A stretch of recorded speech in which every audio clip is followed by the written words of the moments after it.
यार सब नीचे बैठो तो फिर क्या, तो सब खड़े हो जाओ नीचे भाई। अच्छा अच्छा, एक सुनो, कहाँ गए भाई? भाई का ना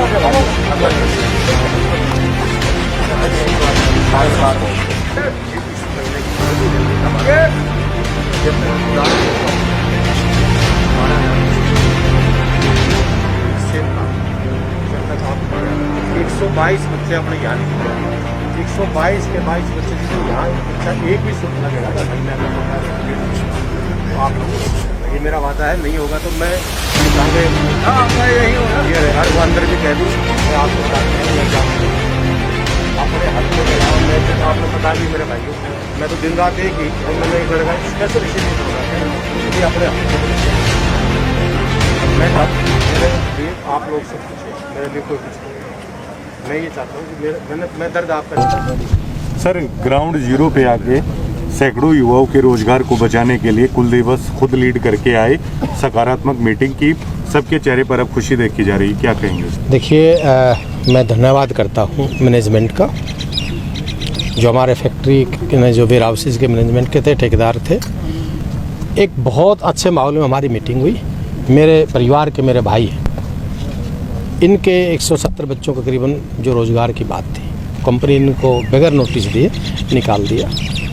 तो मेरे पास मेरे भाइयों का मैसेज आया तो मैं यहाँ आया और अच्छे माहौल में मेरी बात हुई, मैनेजमेंट से भी बात हुई, ठेकेदार से भी। तो उन्होंने ये निर्णय लिया कि जी हम इन बच्चों को नौकरी से नहीं निकालेंगे और जो सैलरी इशू है उस सैलरी का इशू भी इनको हम देंगे। दूसरा, ये कुछ काम मंदा होने की वजह से इनको प्रॉब्लम आई, इन्होंने ये आश्वस्त कर दिया कि हम 18 तारीख से ही अपने दूसरे उसमें इन बच्चों को शिफ्ट कर देंगे। और एक और जो वादा किया कि जिस दिन यहाँ पे हम मैन पावर बढ़ाएंगे तो ये 122 बच्चे जो निकाल रहे हैं, इनमें से सबसे पहले 122 बच्चों को यहाँ लगाएंगे, उसके बाद में किसी और बच्चे को एंट्री करेंगे। तो मैं मैनेजमेंट का भी धन्यवाद करता हूँ।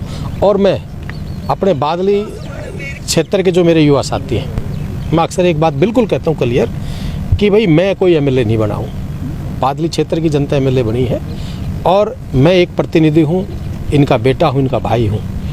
इनका मेरे पे पूर्ण रूप से हक है और ये सच्चाई भी है। अगर मेरे परिवार दुखी है, मेरे युवा साथी दुखी हैं और मैं अपने घर के अंदर बैठ जाऊँ, उनकी आवाज़ ना उठाऊँ, तो मेरे लिए डूब के मरने की बात है। तो मैं चाहे रोज़गार की बात है, चाहे किसान की बात है, चाहे मज़दूर की बात है, चाहे बिजनेसमैन की बात है, तो मेरा फ़र्ज़ बनता है कि मैं अपने परिवार की बात को उठाऊं और इनकी मजबूती से लड़ाई लड़ूं और उस जो इनको को तकलीफ़ होती है उसका मैं समाधान कराऊं। हाँ, एक चीज़ मैं बिल्कुल कहता हूं, मैं अपने युवा साथियों से भी बात करता हूं, जितने हमारे जो इंडस्ट्रीज़ यहाँ आई हैं, चाहे वेयर हाउसेज के रूप में आई है, इनसे भी मैं अपने साथियों से अपील करता हूँ कि भाई देखो, जिस इलाके में रोज़गार आते हैं, मैं आदरणीय दीपेंद्र हुड्डा जी का और चौधरी भूपेंद्र सिंह हुड्डा जी का भी इस बात के लिए धन्यवाद करता हूं।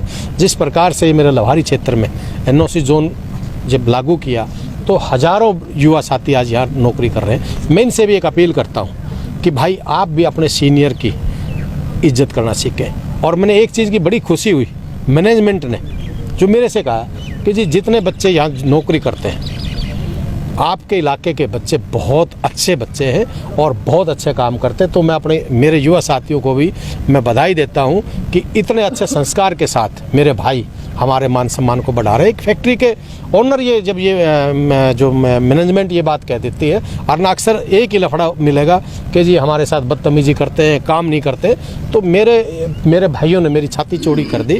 मेरे भाइयों की कोई कमी नहीं निकली, सब ने ये कहा कि भाई हमारे भाई बहुत अच्छा काम कर रहे हैं। तो मैं अपने भाइयों को भी बधाई देता हूं और आने वाला समय मैं अपने युवा साथियों के भविष्य में कामना करता हूं कि भगवान इनका अच्छा जीवन और अच्छा भविष्य हो। पर आज रोज़गारी की जहां बेरोज़गारी की बात है, हकीकत में बेरोज़गारी बहुत चरम सीमा पे है।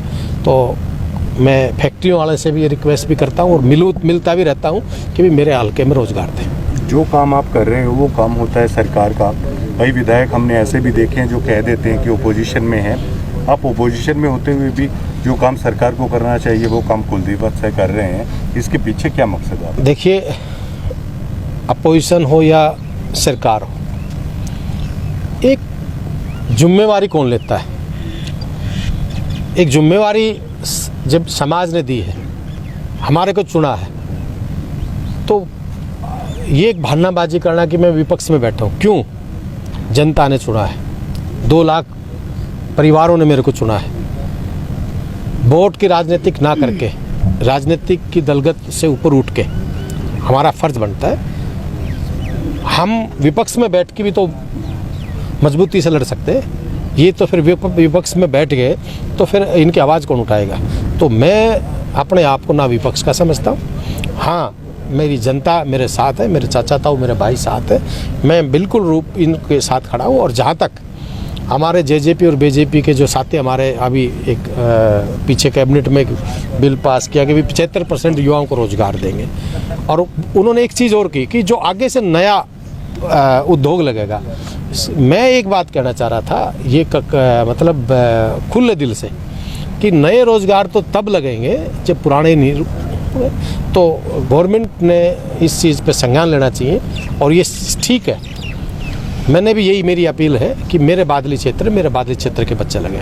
मैं शुरू से ये बात करता हूँ, मेरी लड़ाई भी यही है। और जो हमारे, मैं ये भी नहीं कहता कि फैक्ट्री वाले इस बात को नहीं मानते, बेचारे मान भी रहे और इज्जत भी करते हैं। और वो इस बात से खुले दिल से एक बात कहते हैं कि जी, अब जैसे यहाँ एक आपने जो मैनेजमेंट के लोग मिले, उन्होंने जो कहा कि जी बिल्कुल हम आपकी बात से सहमत हैं और हम बादली क्षेत्र के अलावा किसी बच्चे को पहला प्रायोरिटी बादली क्षेत्र के बच्चों को होगी। तो मैं पूरे इंडस्ट्रीज़ का या वेयर हाउसेज का इनका मैं धन्यवाद करता हूँ जो हमारे बच्चों को ये रोजगार दें।